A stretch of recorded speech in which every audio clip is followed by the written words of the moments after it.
If you walked the polished floors of Bal Harbour shops in Miami on a Saturday afternoon in 1976, you would have witnessed something that made no sense to the average American. The jewelry counters were 3 people deep. The luxury car dealerships had waiting lists, and the customers were not oil sheiks or European royalty. They were Venezuelans, families of 10 or 12 moving through the aisles like shopping battalions. They had a phrase that became legend among the merchants of South Florida. "Dame Doss, give me 2. 1 Rolex for the wrist, 1 for the safe. 1 Ferrari for the garage, 1 for the beach house." They paid in cash. Thick stacks of crisp $100 bills pulled from leather bags. The Americans watched in disbelief. These people seemed richer than God. But they were not rich. They were something far more dangerous. They were leveraged. This is the story of how a nation confused debt with wealth. How American banks turned a South American democracy into a customer, then a debtor, then a casualty. And how the shopping sprees in Miami were not a sign of prosperity, but the last gasp of a country drowning in borrowed time. The Venezuelans did not know it yet, but they were not spending their money. They were spending their children's future, and the bill was coming due. In 1973, Venezuela was the envy of Latin America. The capital city of Caracas glittered with glass towers and 6-lane highways that snaked through the mountains. The Concorde landed there twice a week, carrying European executives and fashion designers. It was the only city in South America where you could buy a Chanel dress before it arrived in New York. The restaurants served French champagne and Maine lobster flown in fresh that morning. Whiskey consumption per capita was the highest in the world. They drank Johnny Walker Blue Label like it was tap water. The government was stable. Elections were clean. Power changed hands peacefully every 5 years. It was a functioning democracy in a continent plagued by military juntas and civil wars. The World Bank called it a miracle. Economists pointed to Venezuela as proof that resource wealth could fuel development if managed correctly. But they were looking at the surface. Beneath the marble lobbies and the champagne toasts, the ledger was starting to bleed. The trap was set in October of 1973. The Yom Kippur War erupted in the Middle East. Arab oil producers declared an embargo on the West. The price of oil did not rise. It detonated. It went from $3 a barrel to $12 a barrel in a matter of weeks. It was the largest wealth transfer in human history. Billions of dollars flowed out of the industrialized world and into the coffers of OPEC nations. Venezuela was a founding member of OPEC. The man who conceived the organization was a Venezuelan visionary named Juan Pablo Perez Alfonso. He was a quiet, ascetic man who drove a small car and read by candlelight to save electricity. He called oil the devil's excrement. He warned that sudden wealth would rot the soul of the nation. In 1973, nobody listened. They were too busy counting the money. Carlos Andrés Pérez became president in 1974. He was known as Cap. He wore loud plaid jackets and walked fast and talked faster. He was a populist with big dreams and bigger ambitions. He took office just as the tsunami of petrodollars hit the Venezuelan treasury. He found himself with a problem no leader in history had faced before. He had too much money. The central bank vaults were overflowing. They stacked bags of dollars in the hallways of the Ministry of Finance. CAP stood in front of the television cameras and declared that Venezuela would become a first world nation within 10 years. He called it La Gran Venezuela, the Great Venezuela. He nationalized the oil industry in 1976, kicking out Exxon and Shell and creating PDVSA, the state oil company. He launched the Grand Mariscal de Ayacucho Scholarship Program, sending tens of thousands of students to Harvard and Oxford and the Sorbonne, all expenses paid. He built the Jury Dam, one of the largest hydroelectric projects in the world. He built a subway system in Caracas that was cleaner than the New York subway. He built steel mills in the jungle. It looked like a miracle. It was a mirage. The disease had a name, Dutch disease. When a country gets flooded with foreign currency from a resource boom, the local currency becomes very strong. The Venezuelan bolivar was pegged to the dollar at a rate of 4.30 to 1. It was rock solid. You could walk into any bank with bolivars and walk out with dollars, no questions asked. But the strong currency made it incredibly cheap to import and incredibly expensive to produce. Why would a Venezuelan farmer grow corn when he could buy American corn for half the price? Why would a factory in Maracay make shoes when Italian leather shoes cost less? The productive economy collapsed. Agriculture died. The fields were abandoned. Farmers moved to the cities and lived in the ranchos, the sprawling slums on the hillsides. Venezuela stopped making things. It started buying things. They imported eggs. They imported rice. They imported cement. They even imported sand because Venezuelan sand was not good enough for the skyscrapers. The economy became a one-trick pony. Oil paid for everything. And oil prices, the government believed, would rise forever. But the real trap was not the imports. It was the debt. You might ask why a country swimming in cash needed to borrow money. This is where the American banking system enters the story. The oil money that flooded into Venezuela and Saudi Arabia and Iran had to go somewhere. These countries could not spend it fast enough. So they deposited in the safest vaults they knew: Citibank, Chase Manhattan, Bank of America. The Wall Street giants were suddenly sitting on mountains of petrodollars. But a bank does not make money by holding cash. It makes money by lending cash. They needed borrowers. The U.S. economy was in a recession. American companies were not borrowing, so the bankers looked south. They saw Venezuela, a stable democracy, the largest oil reserves in the Western Hemisphere, a government that paid its bills. They saw the perfect customer. The bankers flew to Caracas on the Concorde. They stayed at the Tamanaco Hotel, drinking scotch with government ministers. They carried briefcases full of loan offers. They did not wait for Venezuela to ask for money. They begged Venezuela to take it. They pitched it as a no-brainer. Oil prices are going to keep rising, they said. Today it is $12 a barrel. Tomorrow it will be 20, then 50, then 100.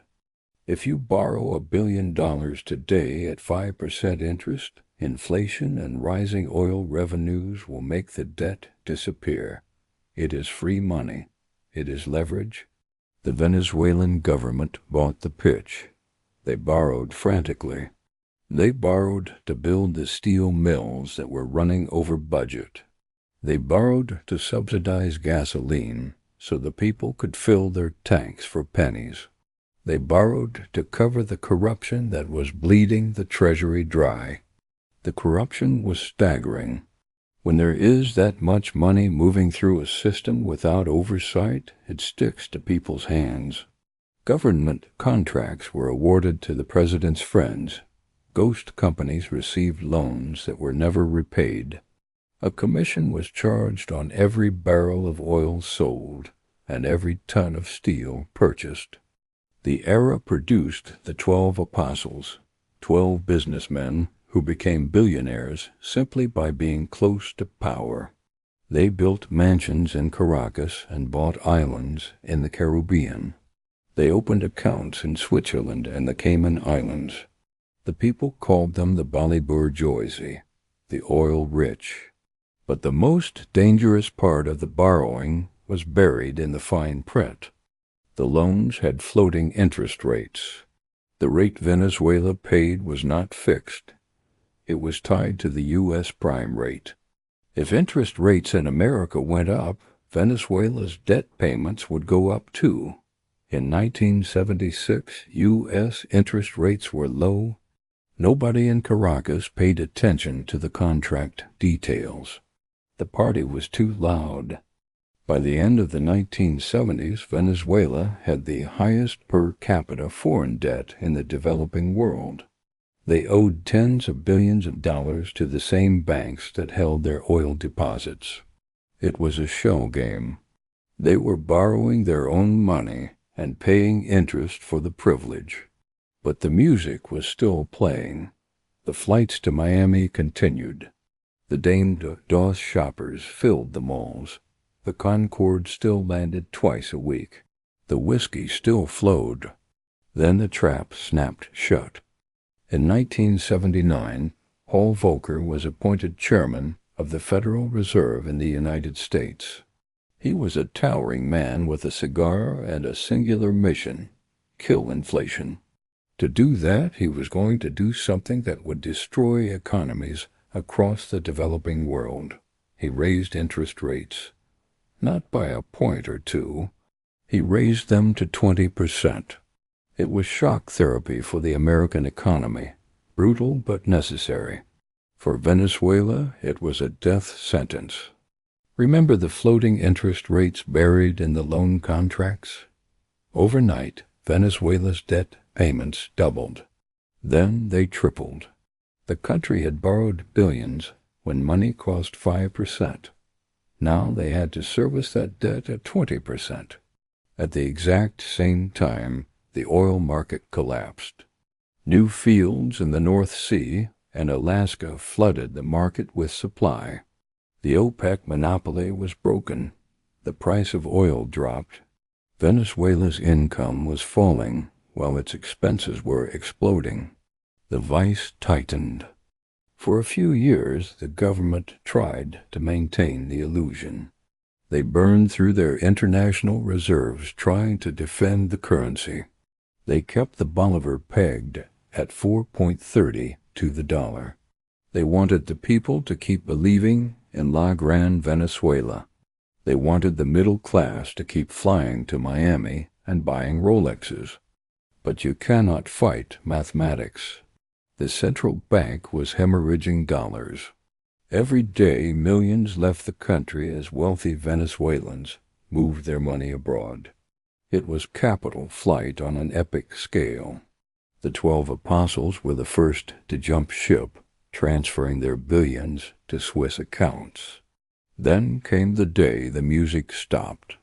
Friday, February 18th, 1983, Burns Negro. Black Friday.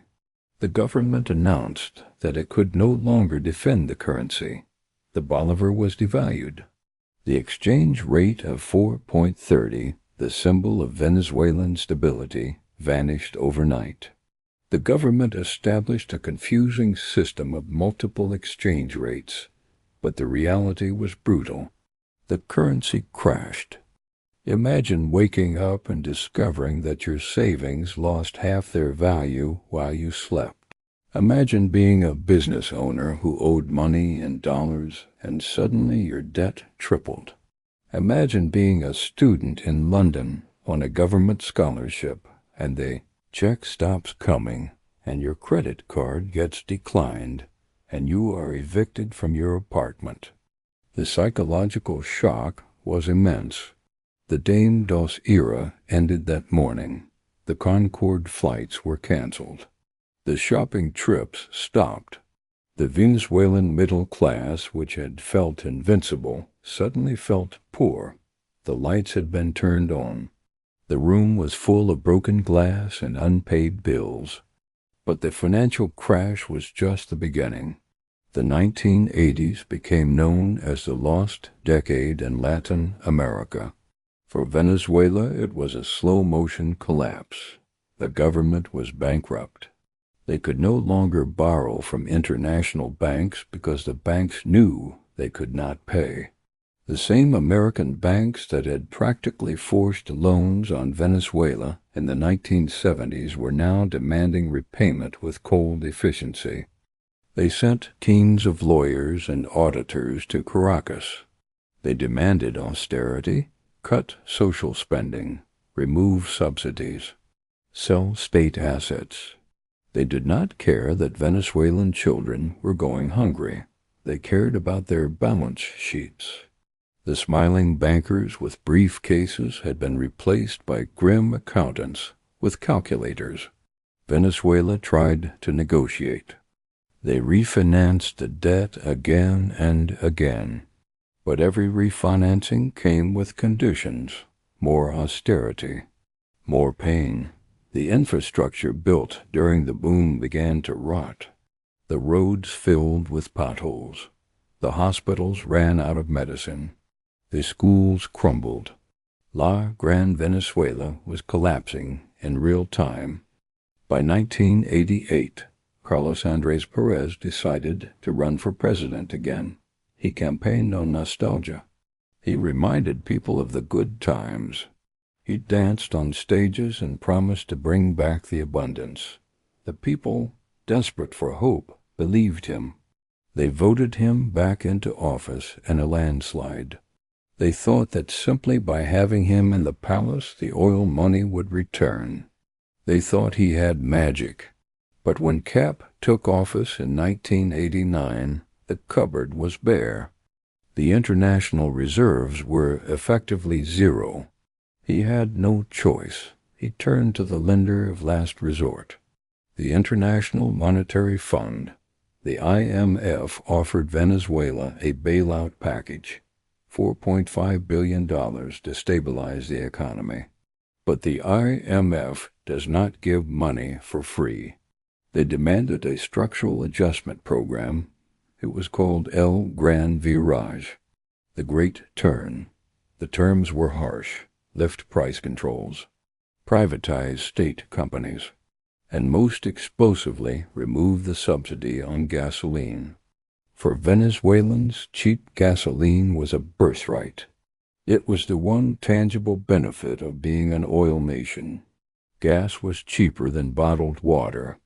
You could fill the tank of a massive American sedan for less than $1.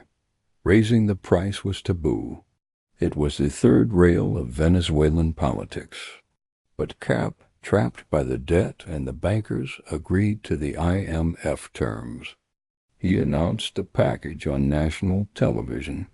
He told the people that sacrifice was necessary. On February 27, 1989, the new prices went into effect. The price of gasoline rose. The price of bus fares rose with it. People living in the commuter towns around Caracas woke up for work and could not afford the bus. It started as a protest in the town of Garenes. People shouted. They burned tires. Then the spark hit gasoline. The protest exploded into Caracas. People descended from the ranchos into the city center. But this was not a political march. It was a riot. It became known as El Caracazo. For 3 days the city burned. People looted supermarkets and electronic stores and shopping malls. They were taking back what they felt had been stolen. They looted the symbols of the Dame Dos era they could no longer afford. They carried refrigerators and televisions on their backs. It was rage, pure and unfiltered. The government panicked. The police were overwhelmed. CAP suspended constitutional rights. He sent the army into the streets with live ammunition. He gave the order to shoot. Soldiers fired into the crowds. They fired into the ranchos. The official death toll was 300. Human rights groups estimated thousands. Bodies were buried in mass graves. It was a massacre. El Caracazo broke the social contract. It destroyed the legitimacy of the political system. It shattered the myth of Venezuelan exceptionalism. The wealth of the 1970s had been a trap. By borrowing against the future, Venezuela had mortgaged its stability. The U.S. banking system had profited on the way up, collecting fees and interest. And they profited on the way down, getting repaid through IMF austerity packages that squeezed the Venezuelan people. The psychological scar cannot be overstated. It created deep resentment against the United States and capitalism. The people felt tricked. They looked at the rusting skeletons of unfinished projects and saw monuments to theft. They looked at politicians and saw liars. It was in this wreckage that a young military officer named Hugo Chavez saw his moment. In 1992, he launched a coup attempt. He failed militarily, but he won politically. He told the people the system was rotten. He told them the oil wealth belonged to them. He tapped into the nostalgia and the rage. When he spoke, he was not just talking about politics. He was talking about the broken promise of the Dame Dos era. The tragedy of Saudi Venezuela is that it proved money is not wealth. Wealth is productivity.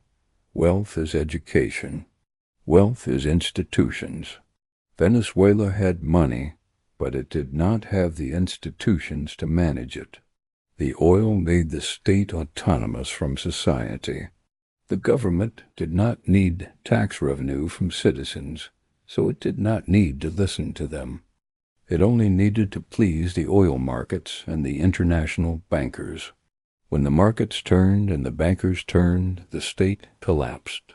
The Dame Dos generation thought they were investing in a modern country. They were just spending an inheritance on a party. They woke up with a hangover that lasted 40 years. Today, if you visit Caracas, you can still see the ghosts of that era. The futuristic towers of the 1970s stand stained and crumbling. The skeletons of unfinished buildings rise like tombstones. And in the minds of the older generation, you can still find the memory of when the Concorde landed at Macasha, and the Venezuelan Bolivar was the envy of the world. But it is a bitter memory. They know now that the wealth was not real. It was a loan taken out against their children's future, and the payments on that loan are still being made today in poverty, migration, and ruin. Sovereignty is solvency. When you lose control of your balance sheet, you lose control of your destiny. Venezuela learned this the hard way. The banks got their money back. The politicians got their kickbacks. The 12 apostles got their Swiss accounts.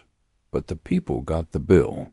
And the bill was everything they had. The Dame Dos shoppers in Miami were not conquerors. They were the last passengers on a sinking ship, spending the lifeboat money on champagne. This is the story they do not teach in economics class. This is the story of how the ledger determines fate. How debt is not just numbers on paper, but a noose around the neck of a nation. The Venezuelan oil boom was not a miracle. It was a credit card with no limit, and a bill that came due with interest, compounded by betrayal. The next time you see a nation flooded with resource wealth, ask yourself one question: who owns the debt? Because whoever owns the debt owns the future. Subscribe now and stay ahead, because when they write the history of our time, you will want to be among the few who understood that wars are not won on battlefields. They are won in ledgers. And Venezuela lost before the first shot was ever fired.